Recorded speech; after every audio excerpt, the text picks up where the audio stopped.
Okay, so we've got things deployed. We've got the battle plan Savage Gains from the General's Handbook. So there are 4 objectives. There is 1 objective in the middle and the edge of each player's territory, which is 11 inches from the edge there. There are 2 out in the open.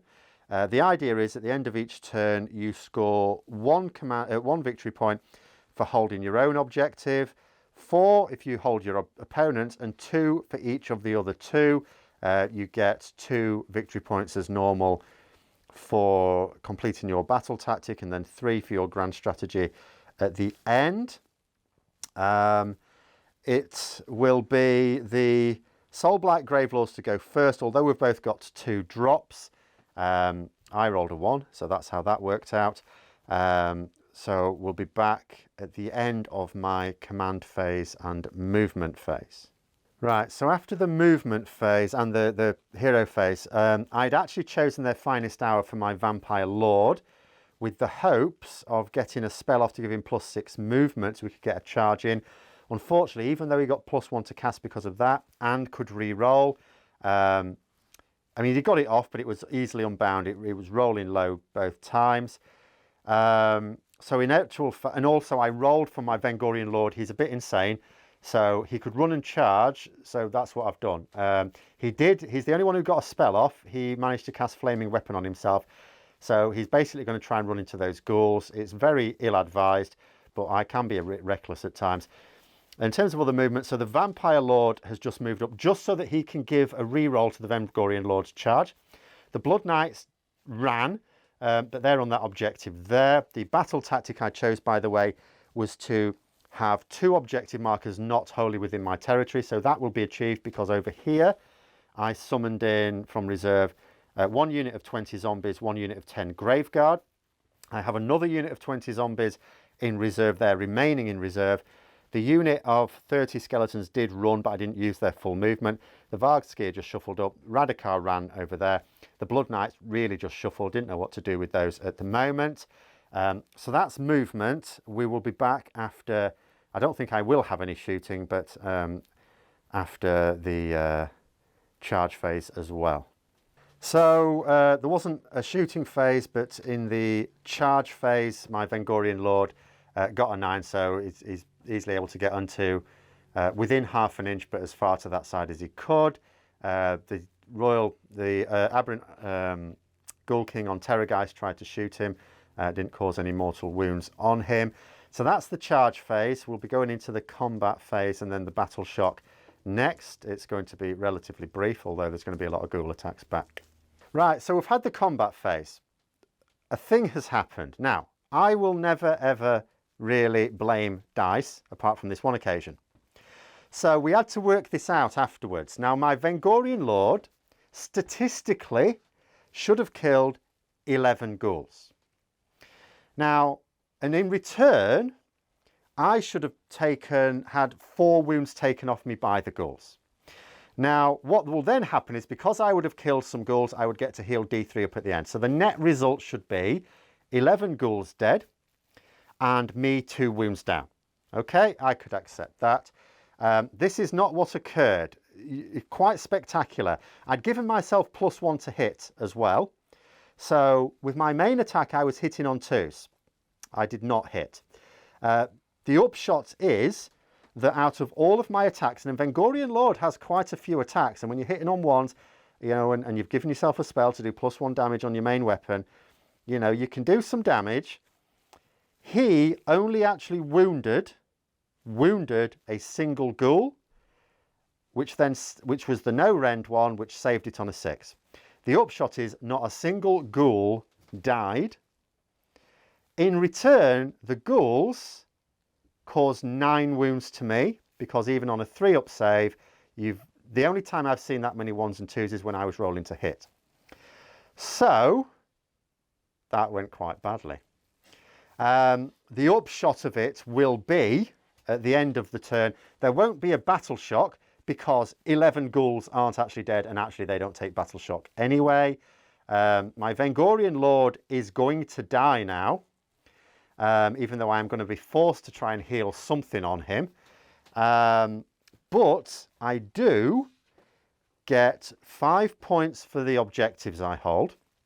I did also complete my battle tactic, which was to capture 2 objectives that are not wholly within my territory, there and there. It's just that unfortunately my Vengorian Lord has, I don't even know what. But we'll be back in the next turn. Right, so after the hero phase and the movement phase, many terrible things happened. So the battle tactic chosen was to kill a monster. Obviously Vengorian Lord was going to die. Unfortunately he died rather quicker than I'd hoped. I tried to heal him, rolled a 9, which in theory would be under his bravery, but because that terrain there is sinister, he was on 9, so we could only heal 1 wound. He was on 2 wounds. He then copped for 3 mortal wounds, technically saved 1 of them with the ward, but not the others. So he died in the hero phase. In terms of spells, all the spells really got off. So we've got it's a Mystic Shield on your Terrorgeist. No, you've got Finest Hour on your Terrorgeist, don't you? Finest Hour, Mystic Shield, Yeah. and +1 attack. So that won't make a great deal of difference anyway. And then, yeah, so the ghouls moved forwards there. Those ghouls have just shuffled forwards. We've summoned in a unit of Crypt Flayers and a Vargulf Courtier over there. And a Vargulf Courtier over there. The Endless Spells are still there because I keep doing that as well, forgetting to actually do them. And it's all going a bit wrong now with the Vengorian Lord having crumbled like that, and my Vampire Lord is regretting having moved up. Basically what I did, because I could run and charge with that, and because I was disappointed that my Vampire Lord didn't get the spell off that he really should have got off, because he wanted to do the Alpha Strike, I moved him up to give the reroll on the charge of Vengorian Lord. It's all gone a bit badly wrong there. We'll just have to see if I can survive this and not get a double turn. Right, so this is just how this day is going. In the shooting phase, my Vampire Lord somehow took 5 wounds, spectacularly. He's, after the charging phase, the ghouls got a long charge in, so they're into the Blood Knights. The Zombie Dragon couldn't quite get into the charge phase into my Vampire Lord, but the Terrorgeist did. So the Zombie Dragon has gone instead into the Skeletons. Nothing else got its charges off. In terms of the monstery things, both the Terrorgeist and my Zombie Dragon have gone for Titanic Jewel to give ourselves +1 to hit. The Zombie Dragon stomped 3 Skeletons who weren't able to pass their ward saves on that. So that's where we find ourselves as we go into the combat phase. Right, so the end of battle round 1. In the combat phase, I don't even know where to go with the saves on the, even with +1 save against the Vampire Lords. The Vampire Lord's dead. 2 Blood Knights have gone as well, although that was statistically fine. A load of Skeletons have gone with the Battle Shock, more going as well. That's unfortunate. Because I used my last command point to try and give my Vampire Lord +1 save to keep him alive, which unfortunately didn't work. Didn't have anything to auto-pass a Battle Shock. So at the end of the turn, it's technically tied on 7 points each because 1 point for that objective over there, 1 for that objective for 3. The battle tactic was completed for 2, but it was for killing a monster. Well, actually 2 monsters were killed. One of those monsters was killed with a monster, so that is worth 3. And then another one for killing a monster, which is just a general thing when you're in the Land of Gur. So going into battle round 2, where I desperately need to win the roll-off for that. Okay, you can see us after the Flesh Eater Court movement phase. This means that the Flesh Eater Court got the double turn, which is very bad. My hope was to get the next turn. Radikar and the Valskyr could have gone into the Zombie Dragon, was actually possible to kill him. In the event, what has now happened is lots of things have moved in and are going to get charges off. The Challenge of Ashoran has now been cast, although this might largely be overkill. So, and obviously the Terrorgeist has been able to move into there. So it is, I mean, it is basically a bit buggered now. We are going to play this battle round just for the sake of it. But we are going to have to see some dice rolls that would be quite spectacular, even given what happened at the start. We'll just say, in terms of spells, actually the spells didn't go off all that well, did they? I think only the So, chalice. yeah, only the chalice actually went off. Yeah, so actually the re-rolls to wounds have gone now, the +1 attacks have gone as well. I did cast the reroll of wounds, but you just denied. Yes, that's right. Okay, I actually got a deny off. So yeah, that's basically that. Back after the shooting and charge phase. So shooting, killed 2 skeletons from the zombie dragon. There was nothing done with the Terrorgeist. No charges actually failed. So the Flayers and the Vargulf Courtier have gone into the zombies, staying away from the Graveguard. The Vargulf Courtier has gone into the Blood Knights there. And the Terrorgeist, Ghoul King on Terrorgeist, has gone into Radikar the Wolf and his Varskir pet there as well. And of course, the ghouls have piled in against the skeletons. So we'll be back after the combat and Battle Shock, if there's anything left alive to Battle Shock. So at the end of that first turn of Battle Round 2, the skeletons were very much wiped out there. Actually, the zombies didn't do too bad. A few of them died, but they did kill a Crypt Flayer, which meant on a 2-up they got to get a zombie back. They got a zombie back. They're not going to worry about their battle shots. That's not an issue. Another Blood Knight was killed there.